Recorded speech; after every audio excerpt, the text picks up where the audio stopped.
So this business has an 8-foot tall, 6-foot wide open doorway to this workshop. Their original plan was to get two 8-foot by 4-foot frosted glass barn doors. I said, look, the doors themselves are going to cost $3,500 and take 3 months to order. Let's try something different. I can get you two 3-foot standard size doors, and they'll fit in there, but I don't want to have to take an inch off each side. So I'm going to rip out the drywall on each side of it. Don't worry, I'm going to cover it up.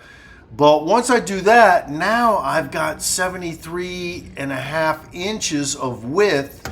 I can put my jamb in there, and I won't have to cut the doors that much. That'll work much better.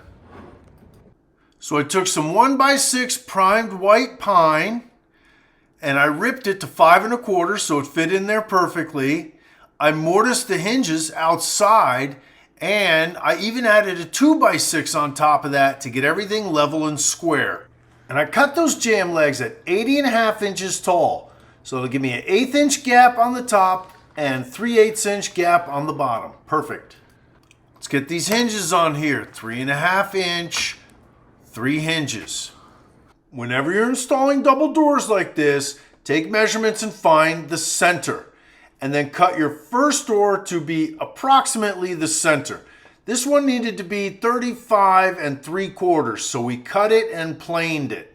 Now I put the hinge jig on here just like I did on the jamb legs, mortise the hinges perfectly, get the top hinge installed, and now we can test hang the door.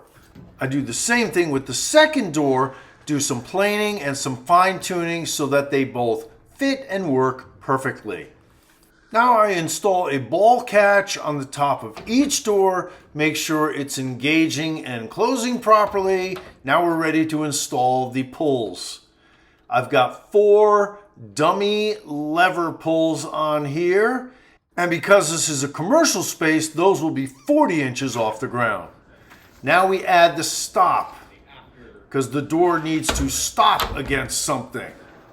3 pieces of that, each door closing perfectly. Now we add the casing. 6 pieces total, 3 pieces each side. And you got to get all of this stuff patched and caulked and cleaned up, and then you are looking good. But Pete, what about that big space up above? That was the option I gave them that they decided upon. Instead of doing 8-foot by 4-foot doors, that would have made this job cost $4,000 or $5,000. We chose these standard size doors, did the whole job at a fraction of the price. And now they have that area up above. And they said they're going to put a sign in there or plexiglass or a piece of artwork. They saved a ton of money. They are so happy. It looks awesome.